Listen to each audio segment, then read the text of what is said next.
How's it, everybody? Leonard Vindel here. Today I want to talk about the struggle that came over me before I even got a chance to open Photoshop and start drawing. I know it's something that all of us creatives experience, and I'd like to talk about how I overcame it, particularly in this painting. There's a saying, you're only as good as your last piece of art. That can be both motivating and paralyzing. For me, it's often the latter. It is paralyzing, and here's why.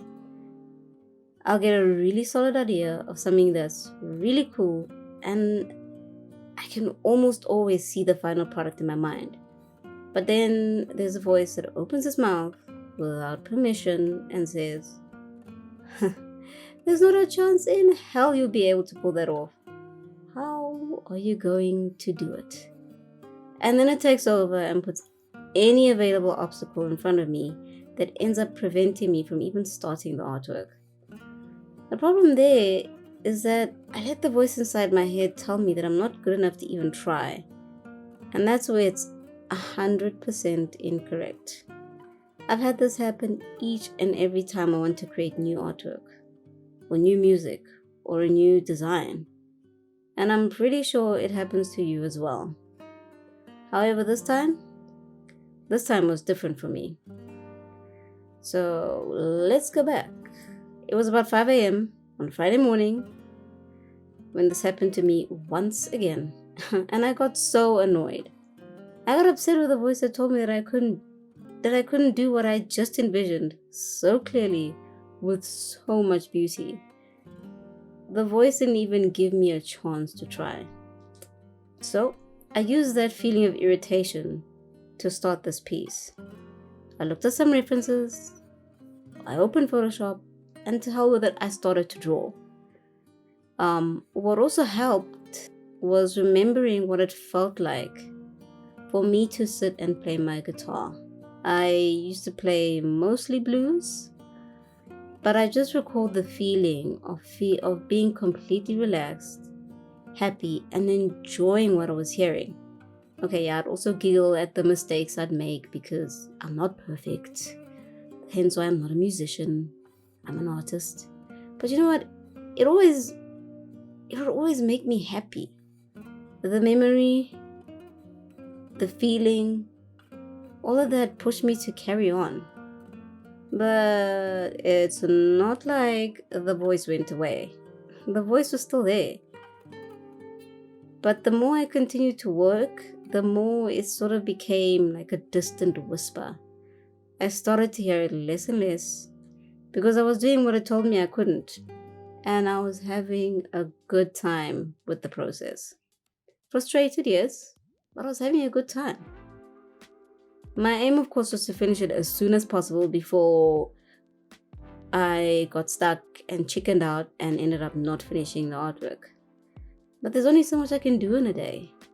So I made the effort to continue to come back when I had like a gap between my studies and design work.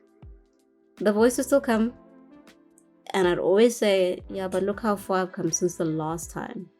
I'm not willing to stop now. Forget it. I continue to pull the moments of me playing my guitar on a weekend with my guitar teacher. Or sometimes I remember sitting in like an open felt, which is like a open field, an open landscape, and just playing my guitar and having the wind blow past me, nice scenery. I would always think of that as well. And it kept me going.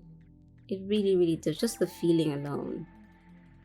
And that's how I felt because that's my guardian in the image from the game Destiny 2.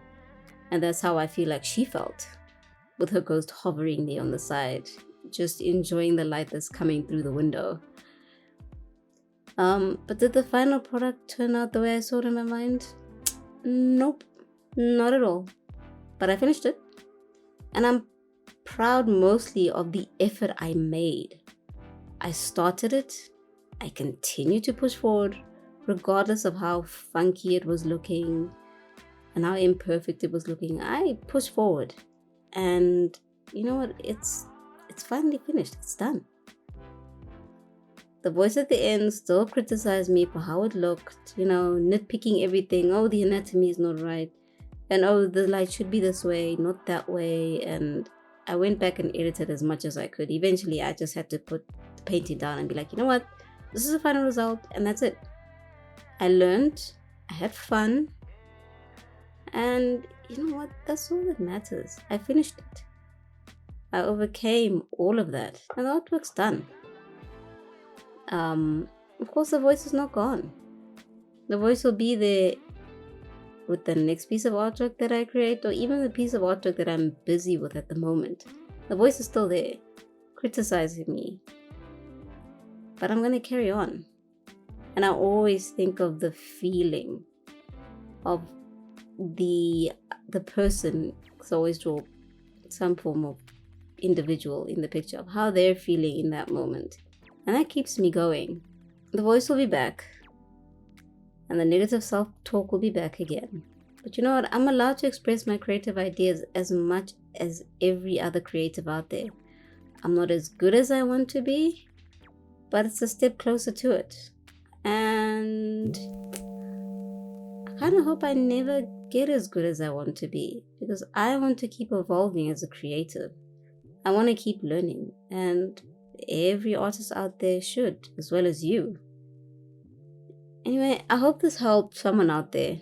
If there's a topic you'd like me to cover, let me know in the comment section.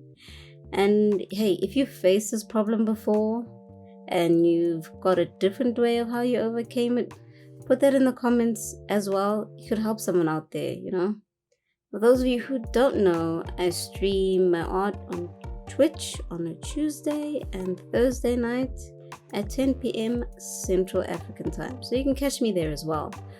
That's it for me today. Thank you. Nyabonga. Bye, tanki. Arigatou gozaimasu e obrigado. And guys, keep creating, no matter how bad it gets. I was trying to expand the screen.